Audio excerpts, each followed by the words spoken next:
Hello students, welcome back Gajanand academy YouTube channel. My self Randeep Singh और हम discuss करने वाले एक इंपॉर्टेंट थ्योरम आपका थ्योरम 8.8। तो देखो क्या कह रहा है। देखो एनसीईआरटी बुक के अंदर थ्योरम्स वगैरह ज्यादा डिटेल में दे नहीं रखे, बट मैं आपको सारा एक्सप्लेन करूंगा। इसके पीछे रीजन है, जो भी स्टूडेंट्स अपने फ्यूचर के लिए मैथमेटिक्स को चूज करना चाहते हैं as a priority for stream, उनको मैथमेटिक्स के यहाँ जो भी कंसेप्ट है, थ्योरम्स, उनको बहुत अच्छे से देखना चाहिए, ताकि उनका बेसिक जो लेवल है वो बहुत अच्छे से इंक्रीज हो सके और वो आगे जो भी बुक्स वगैरह करेंगे, अगर एनसीईआरटी का बेस अगर उनका अच्छा रहेगा तो और अच्छी अच्छी बुक्स वगैरह रेफर करेंगे जो आप इजीली सॉल्व कर पाएंगे। तो स्टार्ट करते हैं आज का थ्योरम।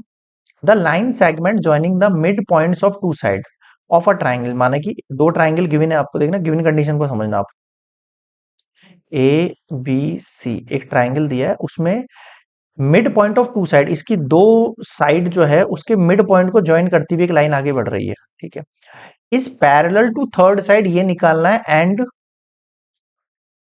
ऑल्सो हाफ, ये मैं ऐड कर रहा हूं अपनी तरफ से साथ में। अब मेरी बात सुनना, आपको गिवन कंडीशन क्या है वो देखना। गिवन कंडीशन जो है ना, ए बी सी, मैं इसको डीई मान लेता हूँ।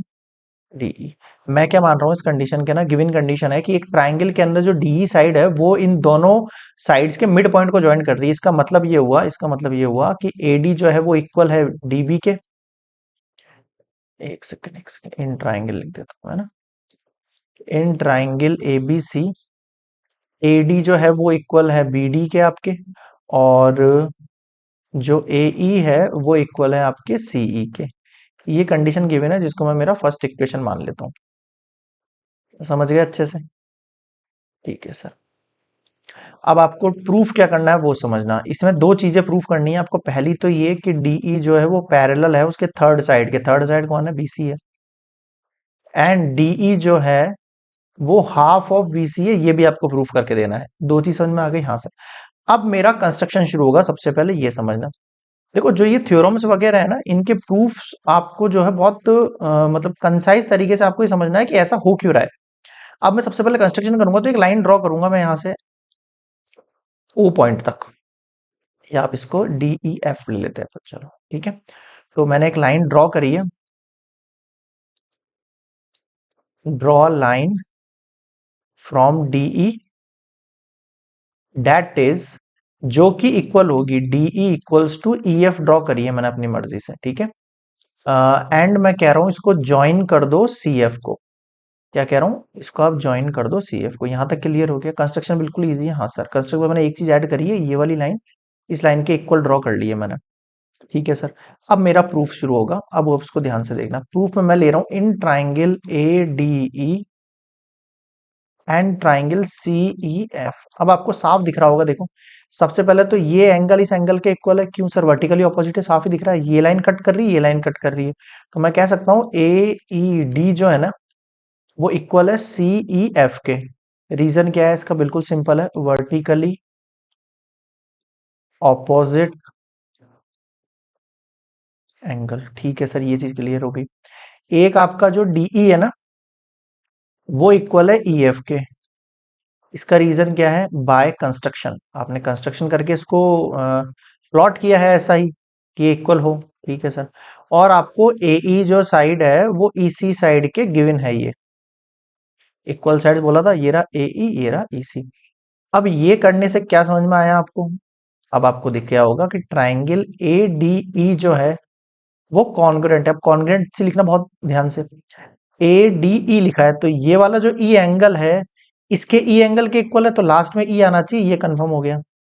ए डी साइड का कोई लिंक नहीं बैठा। ए ई जो साइड है, यानी कि फर्स्ट और लास्ट वाला जो देखोगे आप कॉरस्पॉन्डिंग, तो ए ई जो साइड है वो किसके इक्वल थी? ई सी के। तो फर्स्ट मेरा सी से शुरुआत होना चाहिए। ठीक है सर। अब देखो इसमें सी ई आ गया, तो बचा क्या? एफ बचा। और आप देख सकते हो यहाँ पे डीई जो साइड है वो एफ ई की साइड के इक्वल थी, बिल्कुल इक्वल। तो कॉरस्पॉन्डिंग के तरीके से आपको नेमिंग लिखना। नेमिंग गलत हो गई, सब गलत हो गया। कौन सा फॉर्मूला लग गया? देखो, साइड एंगल साइड, ठीक है। एस ए एस रूल से आपने इसको क्या कर लिया? कॉन्ग्रेंट। अब आपको सर कॉन्ग्रेंट करने से क्या किया? कॉन्ग्रेंस करने से क्या किया वो समझाता हूँ मैं आपको। एक मिनट रुकना। इसको मैं वापस से पीछे प्लॉट कर लेता हूँ, एक minute. A B C D E, एक सेकेंड, ई और एफ। हाँ भाई। तो क्या निकल कर आया हमारे पास? Triangle A D E, A D C F E. ये हमारा SAS रूल लग गया, साइड एंगल साइड रूल। अब इससे मैंने दो चीज निकाली, पहला तो ये एंगल जिसका नाम मैं लिख रहा हूं DAE इक्वल होगा इस सी के, देखो इसका ए और इसका सी, सी का मतलब है ECF, ECF ये दोनों इक्वल हो गए, हाँ सर हो गए। रीजन क्या हुआ इसका, CPCT corresponding pair of congruent triangle, ठीक है सर। एक चीज और निकल के आई, AD जो साइड है वो CF साइड के इक्वल है, देखो AD साइड CF साइड के इक्वल है, इसको भी मैं CPCT मान रहा हूँ, ठीक है सर। अब इनसे अब हिंट लगाएंगे हम, बहुत शानदार वाला, कैसा हिंट ध्यान देना। अब आप देखो, देखो आपको Z बनते हुए दिख रहा होगा एक, हाँ सर बन रहा है। अगर ये एंगल इस एंगल के इक्वल होता है, और ऐसा कब पॉसिबल है, जब AD साइड CF साइड के इक्वल हो, ऐसा कब पॉसिबल है आपके पास, AD साइड जब पैरेलल हो CF के, तो कन्वर्स ऑफ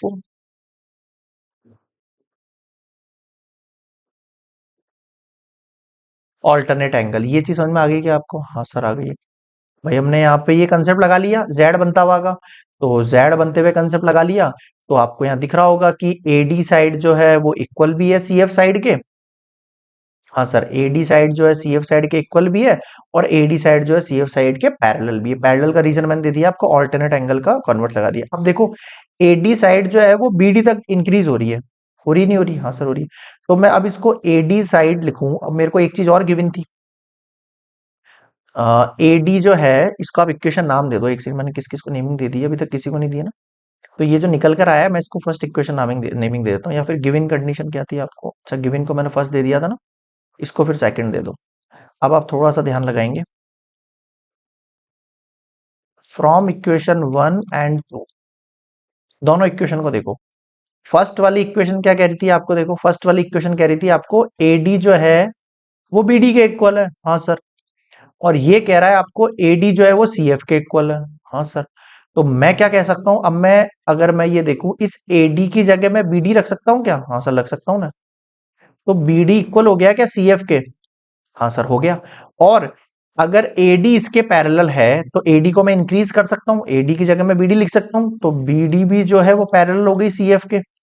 ये चीज किसको समझ में नहीं आई वो बताओ। अब मैंने क्या कर लिया, ये वाली साइड इस वाली साइड के मैंने इक्वल भी प्रूफ कर ली है, हाँ सर कर ली है, और मैंने ये वाली साइड इस वाली साइड के मैंने पैरेलल भी प्रूफ कर ली है। ये चीज क्लियर हो गई सबको अच्छे से, हाँ सर हो गई। अब आगे देखना, आगे कितना इंपॉर्टेंट कंसेप्ट है। अब मैंने एक पेयर जो है यहाँ पे क्या निकाल लिया है, इक्वल निकाल लिया और पैरेलल निकाल लिया, तो आपको पैरेललोग्राम वाला कंसेप्ट कुछ समझ में आ रहा होगा थोड़ा थोड़ा थोड़ा। अब आप थोड़ा यहाँ ध्यान देंगे, अगर अब मैं कह रहा हूँ क्या, इस वाले कंसेप्ट के लिए ये वाली लाइन इस वाली लाइन के पैरेलल भी हो गई है, और ये वाली लाइन इस वाली लाइन के क्या हो गई है आपके पास, इक्वल भी हो गई है। अब आप यहाँ थोड़ा ध्यान देंगे, इस अब मेरा सारा फोकस किधर है ये देखना ना, एक मिनट, मैं इसको ब्लैक,